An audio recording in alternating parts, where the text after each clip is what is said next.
Bueno, imaginen esto.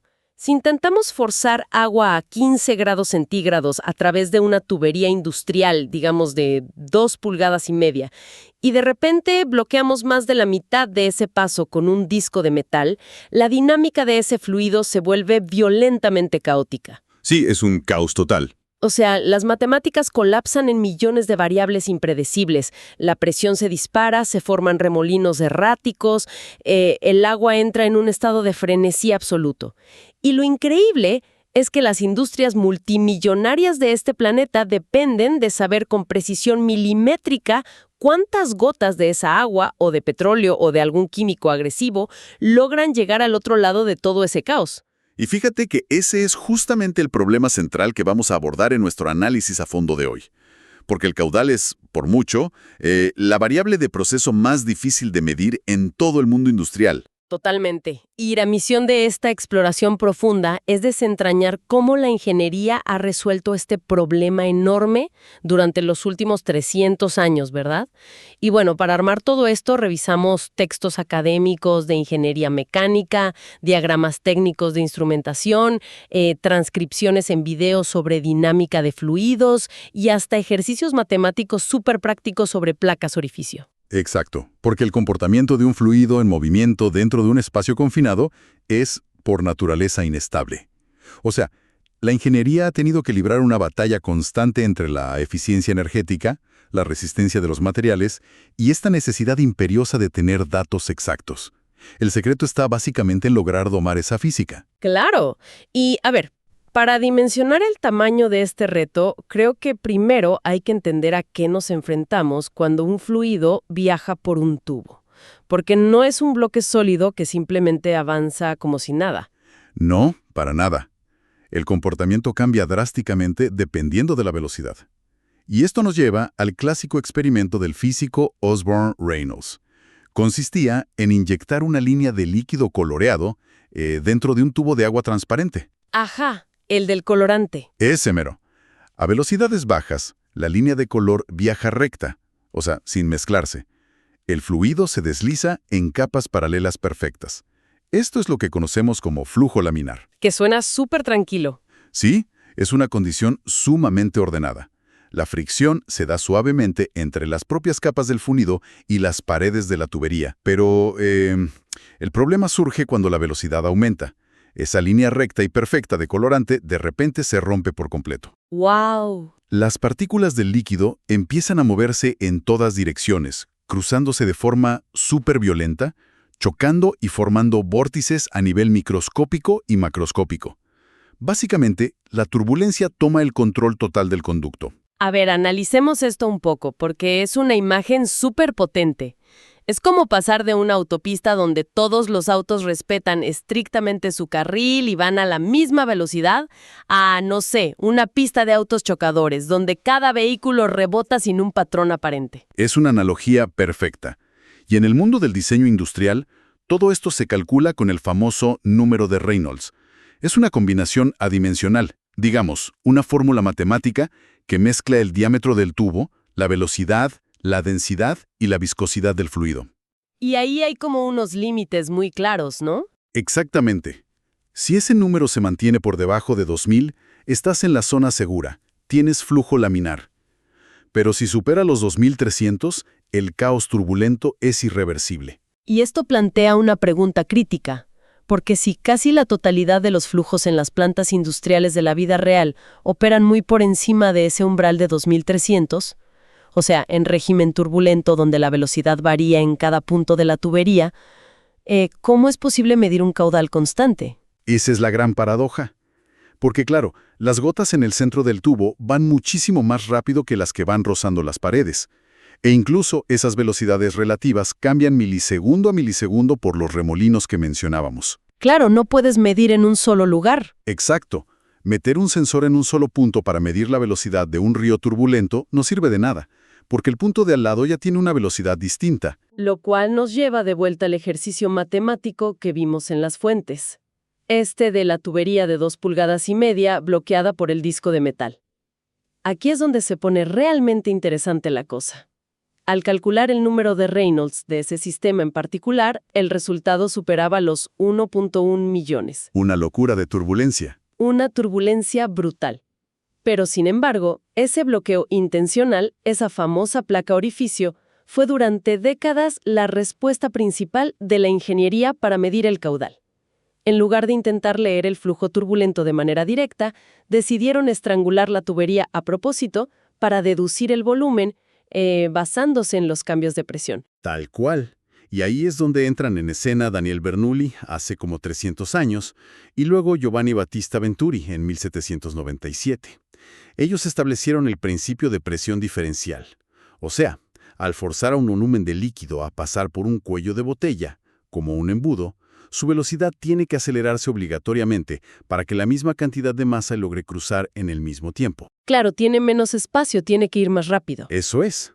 Y la conservación de la energía dicta que, si la energía cinética sube por esa aceleración, la presión estática del fluido tiene que caer invariablemente. Lo fascinante aquí es cómo los sensores modernos leen esa diferencia de presión entre cámaras separadas por un diafragma. Ajá, una cámara antes y otra después del obstáculo. Exacto. Se generan dos lecturas, una presión alta antes y una presión baja justo después. Con esa diferencia calculas el flujo. Pero a ver, hay un costo oculto enorme en este diseño que me llamó mucho la atención de los textos. Porque una placa orificio es básicamente un disco plano perforado. O sea, el líquido choca contra la corriente de forma súper brusca.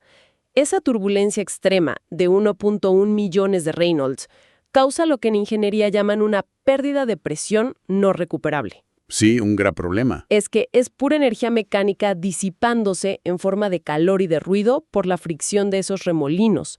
O sea, es un desperdicio energético colosal para las plantas, porque las bombas tienen que trabajar el doble y consumir más electricidad para compensarlo. Y bueno, eso se contrastó más adelante con alternativas aerodinámicas como el tubo Venturi o las toberas. En lugar de chocar contra un muro perforado, el conducto se estrecha usando un cono suave y prolongado. Esto guía las capas del fluido, minimizando la turbulencia y haciendo que esa caída de presión permanente sea casi nula. Pero claro, me imagino que fabricar eso es otro tema. Exactamente. La desventaja es puramente financiera. Mecanizar un cono perfecto de 1 metro de largo en acero inoxidable sólido es muchísimo más caro que simplemente perforar un agujero en un disco de metal de 1 centímetro. Es el clásico dilema, el costo de instalación frente al costo operativo a largo plazo. Y si crear esas caídas de presión gasta tanta energía, resulta muy lógico que surgiera otra escuela de pensamiento, una que decidió, pues, poner objetos físicos directamente en el camino del fluido para que éste los empuje, ¿no? Los famosos medidores mecánicos. Sí, un enfoque mucho más visual. Y el ejemplo perfecto es el rotámetro, o medidor de área variable. Imagina un tubo cónico de cristal instalado en posición vertical, con un flotador adentro. El fluido entra por debajo y literalmente levanta el flotador hasta que la presión del líquido empata exactamente con la fuerza de la gravedad. O sea, un equilibrio de fuerzas en tiempo real. Tal cual, la altura a la que se queda el flotador te marca el caudal. Y luego están los medidores inferenciales de turbina. Estos tienen álabes, como unas hélices, que giran en medio del flujo. Mientras más rápido pase el líquido, más rápido giran.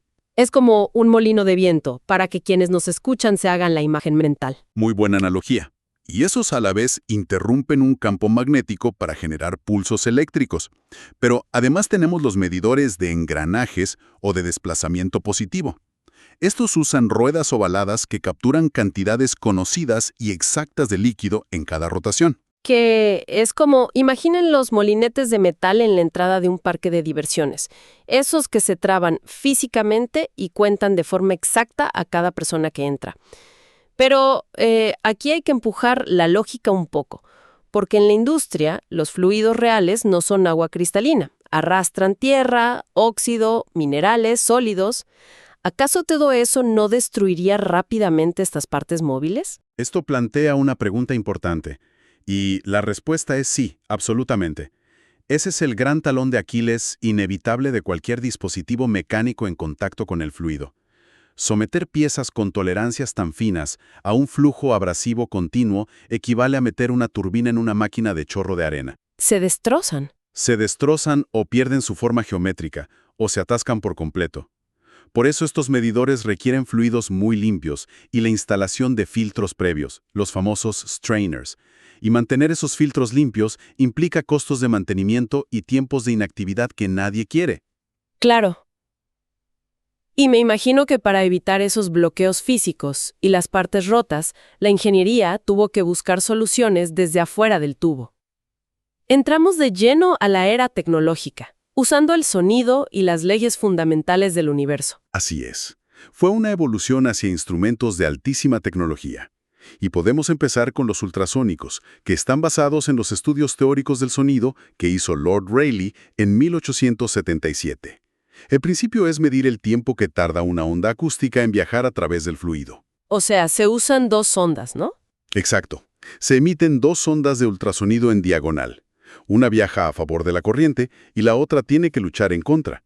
El líquido actúa como un medio de transporte para el sonido. Entonces, si la onda viaja con la corriente, llega ligeramente más rápido. Y midiendo esa diferencia de tiempo, sacan la velocidad.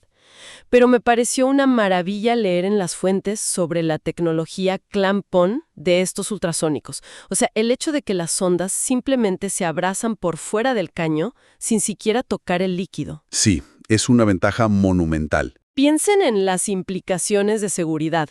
Si por dentro va un lodo radioactivo o un ácido supercorrosivo, nadie tiene que detener la planta ni cortar el metal para instalar el medidor. Pero bueno, el sonido no es la única fuerza invisible. También están los campos magnéticos. Que utilizan la ley de inducción de Faraday y descubrimientos previos del padre Buenaventura. Funciona así.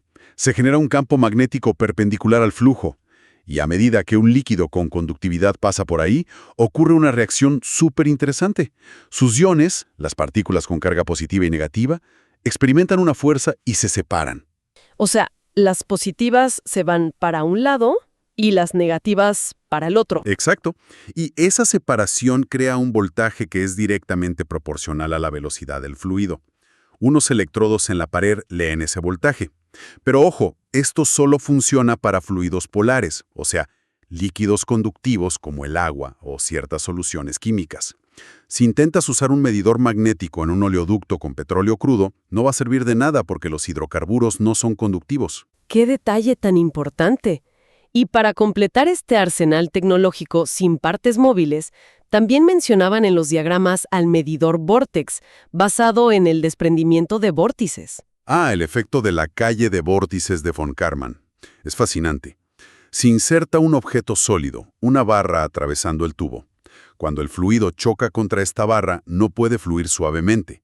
Entonces se rompe y genera remolinos alternados a baja y alta presión, primero por un lado y luego por el otro. Como ver unas banderas ondeando al viento, ¿no? Exactamente esa es la imagen visual. Y la frecuencia con la que esos remolinos se desprenden es proporcional a la velocidad del fluido. Un sensor detrás de la barra cuenta esos vórtices a medida que pasan. Entonces, ¿qué significa todo esto? Porque hemos hablado de caídas de presión, de sonido, de vórtices programados. Pero todos estos métodos comparten una limitación gigante. Miden el volumen o la velocidad. Y resulta que en la industria, el volumen es súper engañoso. Un metro cúbico de gas natural a presión normal no tiene la misma cantidad de materia que un metro cúbico comprimido a alta presión. O si el fluido se calienta, se expande. Si se enfría, se contrae. Exacto. Para controlar, digamos, una reacción farmacéutica, donde cada gramo de ingrediente importa, inferir la masa a través del volumen, cruzando datos de temperatura y todo eso, introduce márgenes de error altísimos. Lo que nos lleva a la joya de la corona, el medidor másico de Coriolis. Y si conectamos esto con el panorama general, este instrumento es el mayor logro de la instrumentación industrial. Abandona las aproximaciones y mide la masa de forma directa, usando la inercia pura. Se basa en el efecto Coriolis, que es la misma fuerza que determina la rotación de los huracanes sobre la Tierra. Pero obviamente no podemos hacer rotar un tubo gigante en una fábrica. Claro que no. Entonces los ingenieros simulan esta rotación, induciendo una vibración constante. El fluido es forzado a pasar por unos tubos, usualmente en forma de U, que están vibrando continuamente como las puntas de un diapasón musical. ¿Arra? Cuando los tubos están llenos, pero el líquido está quieto, la oscilación es perfectamente simétrica. Pero cuando abres las válvulas y el líquido circula a gran velocidad, la inercia entra en juego. Y aquí es donde la cabeza me dio vueltas leyendo los textos, porque el fluido se resiste a ser acelerado al entrar a la curva de la U, y luego trae tanto momento acumulado que se resiste a ser frenado al salir.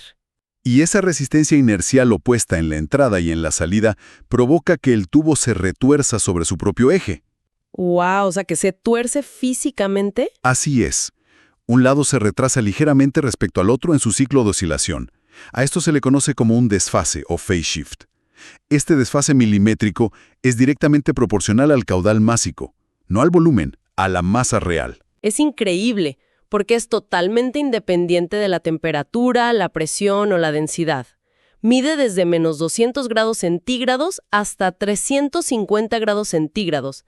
Es el instrumento más preciso disponible. Pero claro, al depender de una oscilación microscópica de un tubo, es extremadamente sensible a las vibraciones externas. Si hay un compresor enorme al lado, te arruina la lectura. Y por eso exigen un aislamiento estructural muy meticuloso. Tienes que protegerlos de cualquier ruido mecánico externo de la planta. Bueno, el recorrido que hemos hecho es impresionante. Desde usar gotas de colorante en un tubo de vidrio hasta llegar a medir la vibración nanométrica de tubos de metal y usar campos electromagnéticos para separar iones. El camino humano para medir los fluidos es un verdadero triunfo del ingenio sobre el caos natural. Completamente de acuerdo. Es el orden tecnológico superando la entropía. Y para la audiencia creo que es un recordatorio súper fascinante de que cada galón de combustible en el tanque de un auto, cada miligramo de químico en una medicina y cada gota de agua purificada que sale de un grifo ha sido celosamente contada y monitoreada por estos guardianes del flujo que trabajan de manera silenciosa en todas las industrias del mundo. Sí, es una infraestructura invisible que sostiene la vida moderna. Y si uno se pone a pensar de manera un poco más profunda, si los ingenieros han logrado mapear y medir el comportamiento turbulento de sustancias físicas con esta exactitud tan increíble, cabría preguntarse sobre flujos más abstractos. ¿A qué te refieres exactamente? Bueno, imaginen si estas mismas ecuaciones de la dinámica de fluidos, las inercias masivas y la fricción pudieran aplicarse algún día para predecir cosas como la saturación del tráfico de datos en el ciberespacio, o, ¿por qué no?, la turbulenta propagación de ideas en nuestras complejas redes sociales. Si sometimos el caos físico a leyes matemáticas exactas, medir el caos de la información humana bajo esos mismos lentes podría ser el siguiente gran paso. Y bueno, con esa reflexión lo dejamos por hoy.